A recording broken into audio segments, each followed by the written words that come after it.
नमस्कार शेतकरी मित्रांनो, आपल्याला सोयाबीन पिकामधील तिसरा फवारा आणि शेवटचा फवारा हा आपला होणार आहे.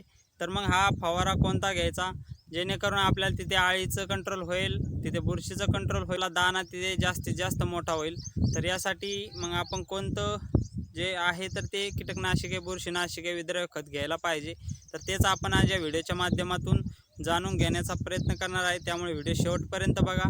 तर मित्रांनो, आपल्याला सर्वात प्रथम आपल्या शेतामध्ये जायचं आहे आणि आपल्या शेतात अळीचा प्रादुर्भाव कसा आहे तर ते आपल्याला सर्वात प्रथम बघणे गरजेचे आहे.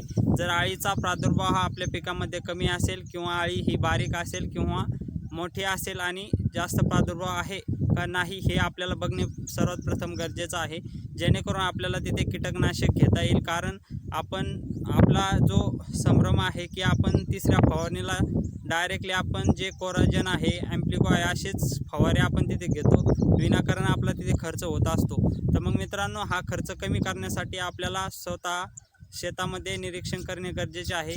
जर अळीचा प्रादुर्भाव कमी असेल तर मग आपण त्यामध्ये स्वस्तातले कीटकनाशक घेऊन सुद्धा आपले तिथे कंट्रोल करू शकतो.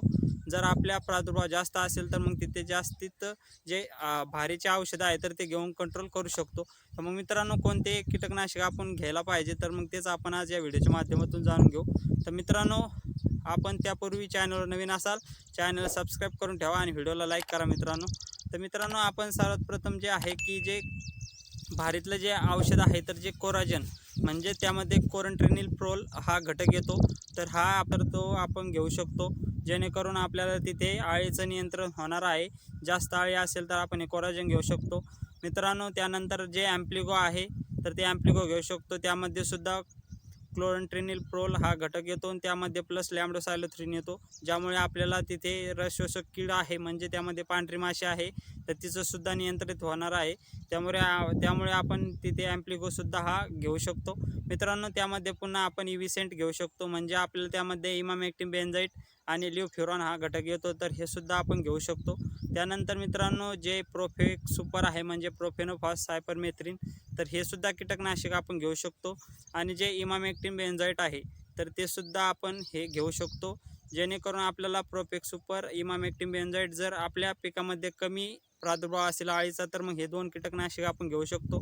किंवा भारीचा असेल आपल्या पिकामध्ये अळीचा अटॅक तर मग आपण हे भारीचे जे औषधं आहे तर ते कीटकनाशक आपण घेऊ शकतो. आपणच आपल्या पिकामध्ये जाऊन अळीचा जो प्रकोप आहे तर तो किती आहे तर ते बघून आपण कीटकनाशक चॉईस करायचं आहे.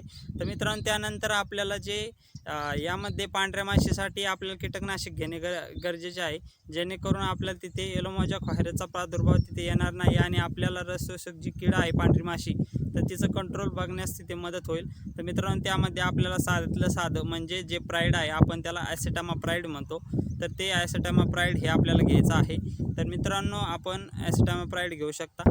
जो आपल्या सोयाबीन पिकामध्ये दाणा आहे तर दाण्याची चकाकी व्हावी, वजन वाढावं आणि आपल्याला तिथे जो ॲव्हरेज आहे तर ते वाढावं, तर त्यासाठी आपल्याला जे विद्राव्य खत आहे तर ते घेणे गरजेचे आहे.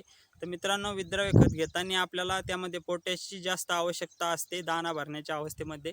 तर मग आपल्याला दाणा भरण्याच्या अवस्थेमध्ये सोयाबीन पिकामध्ये आपल्याला 13-0-45 हे विद्राव्य खत घ्यायचं आहे. त्यानंतर मित्रांनो, आपण 0-52-34 हे विद्राव्य खत घेऊ शकतो किंवा पोटॅशियम सोनाईट हे सुद्धा आपण एक विद्राव्य खत घेऊ शकतो, ज्यामध्ये पोटॅशियम सल्फर हे आपल्याला येतं. तर हे सुद्धा आपण विद्राव्य खत घेऊ शकतो. त्यानंतर मित्रांनो, जे बुरशी आहे तर ते बुरशीनाशक आपल्याला घ्यायचे आहे, जेणेकरून आपल्या पिकामधील जी बुरशीचा प्रादुर्भाव आहे तर तो रोखता येईल. आपल्या शेंगावर जे काळे चट्टे किंवा पानामध्ये चट्टे जे येतात तर ते येऊ नये यासाठी आपल्याला एक बुरशीनाशक घेणे गरजेचे आहे. त्यामध्ये बुरशीनाशकामध्ये आपण हे जे रेडोमिल गोल्ड आहे तर ते सुद्धा घेऊ शकतो. त्यानंतर मित्रांनो, जे आपलं साप बुरशीनाशक आहे तर ते घेऊ शकतो किंवा आपण टिबिकोनाझॉल सल्फर हे सुद्धा बुरशीनाशक घेऊ शकतो. हे टिबिकोनाझॉल सल्फर जर आपण घेतलं तर चांगलंच फायदेशीर होईल.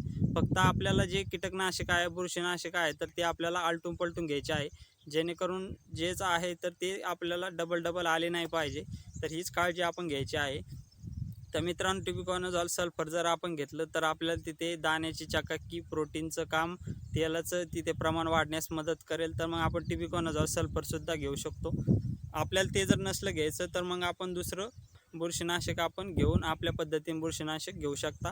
तर अशा पद्धतीने बुरशीनाशक ते घ्यायचं आहे आणि त्यामध्ये आपल्याला चांगलं सिलिकॉन बेस स्टिकर घेऊन आपल्याला तिथे फवारणी करायची आहे. तर मित्रांनो, हे आपल्याला फवारणीचं नियोजन समजलं असेल तर व्हिडिओला लाईक करा आणि चॅनलला सबस्क्राईब करून ठेवा. शेतीविषयी असेच नवनवीन व्हिडिओ आपल्याला पाहायला मिळतील. मित्रांनो, धन्यवाद. जय जवान जय किसान.